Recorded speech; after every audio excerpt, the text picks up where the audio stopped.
Hello everyone, welcome you all to this new video. So in my previous videos we had discussed a lot of problems. I guess around 3 to 4 problems I've discussed. Along with that I've given 3 problems as homework for you guys. So I am expecting that you guys are attempting those questions because I have not given it simply. Because if I try to do those questions, there is no time for me. But the questions are of same kind, right? So that's why it's waste of use. For you guys to practice itself, I've kept it, okay? Because the same kind of problem, I've solved it, I've explained it, then I've provided you guys the homework, okay? So that makes sense. So please, it is for your practice, guys. Don't skip it.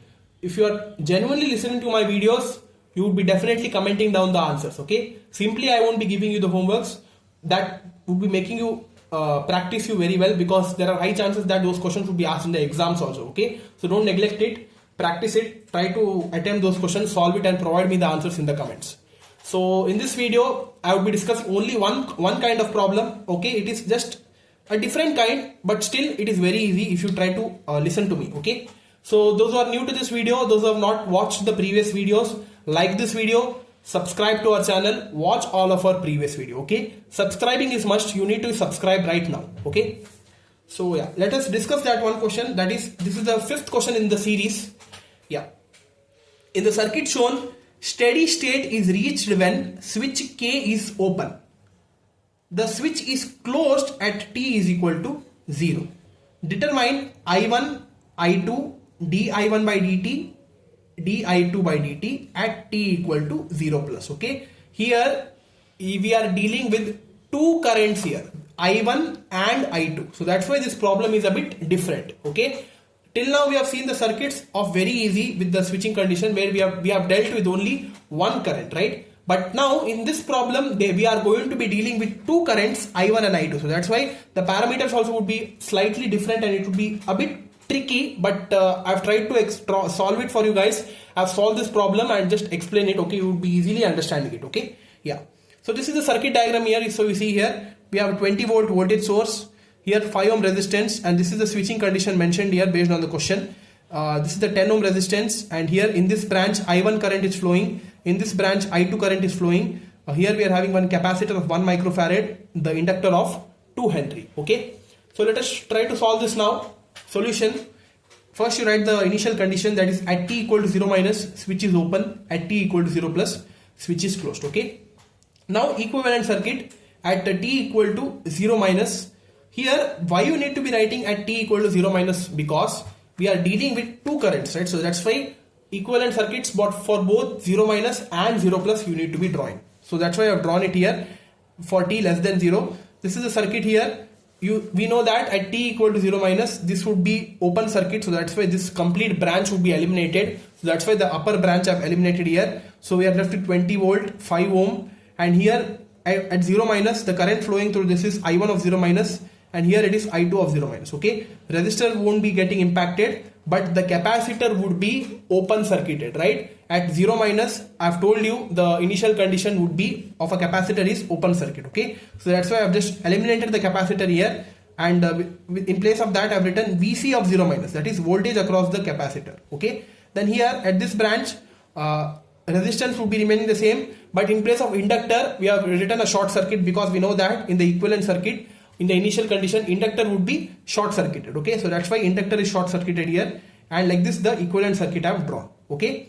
And now one thing you could be directly getting, that is I1 value. It is very clear from the circuit that in this branch here, since there is a leak here, so that's why the current would be 0 ampere, okay? Because the current would be leaking here, so directly write it as I1 of 0 minus is equal to 0 amps, okay?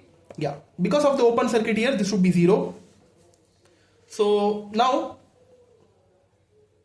I2 of 0 minus, that is given by this branch. In this branch here, you need to be finding the value of I2 of 0 minus, that is 20 divided by 5 plus 10. That is, here initially this branch is open, so that's why this complete branch gets eliminated, okay? So now if you look around the complete loop here, just ignore this branch and look around the complete loop, you would be getting V by R, that is one voltage source, and the equivalent resistance, that is, since these two resistors are in series, if you neglect this branch, so 10 plus 5, that is 20 divided by 15, that is I2 of 0 minus would be equal to 1.33 ampere. Okay, so hope this is clear.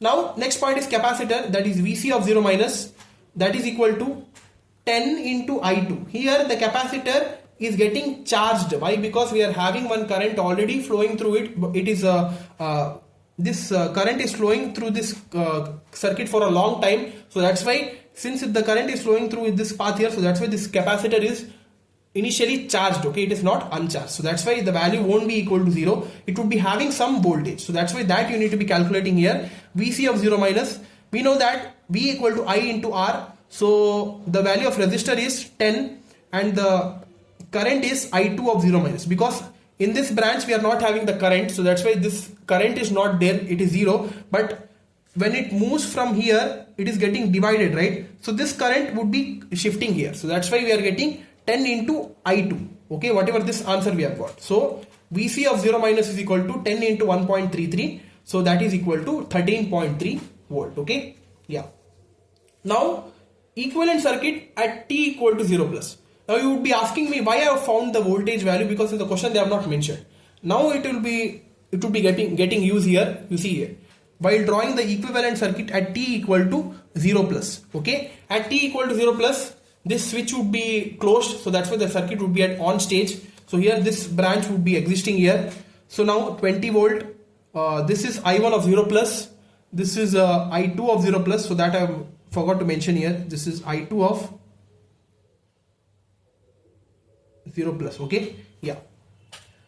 So this is the circuit here. Now you see here there is one voltage source, because I've told you the capacitor can be replaced by a voltage source when you represent it as an equivalent circuit at 0 plus, right? So that's why in place of this capacitor I've replaced that with the voltage source in series, right? So that's why here in series whatever is there I've kept it here. So plus minus 13.3 volts. So this is the voltage which we have got right initially at 0 minus, that I've kept it here. Okay, with the same polarities, because here the polarities for the capacitor was plus minus. Okay, plus minus, so that's why here plus minus polarity.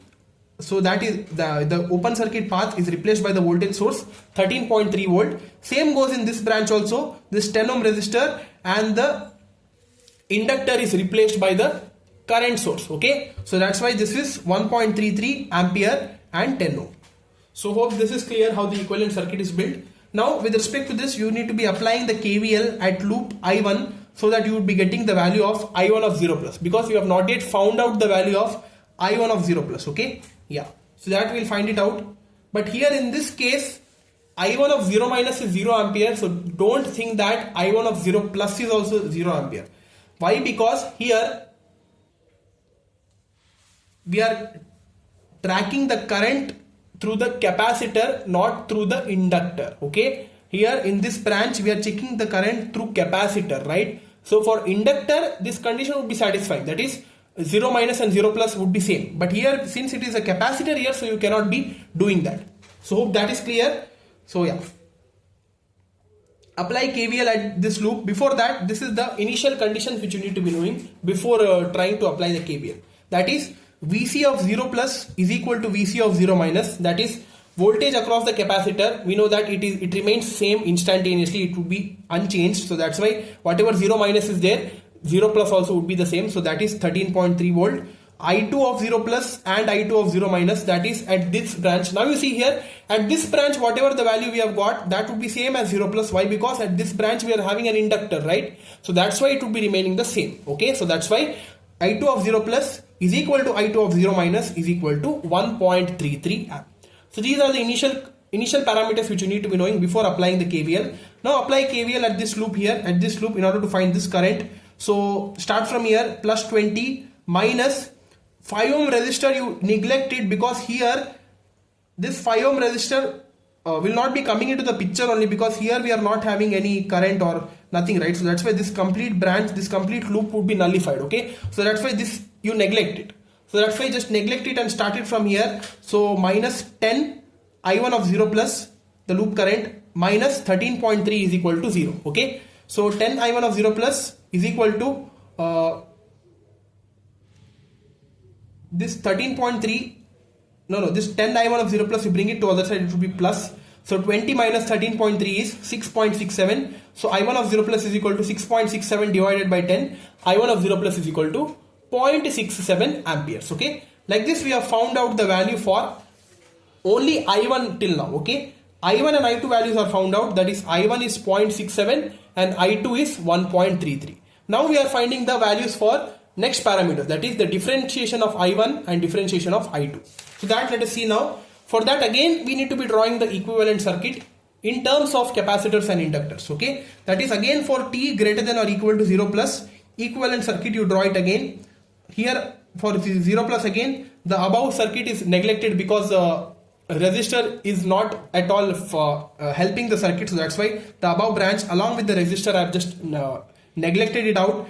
Rest all the other branches have kept it same. Resistors are same. Capacitor is 1 microfarad, inductor is 2 Henry. Okay, here I have not mentioned the open circuit and short circuit condition. Why? Because already that condition parameters are already done, right? We have already found out the values of currents, voltages and all, that is already done. Now our job is to find the differentiation part, that is the derivative part. For that no operation is required for open circuits and short circuits. Okay, whatever the circuit, whatever the parameters are mentioned, in the same way you keep it. Okay, yeah. So that's why this is kept as it is. Now apply the KVL for two paths. Okay, the two times you need to be applying the KVL.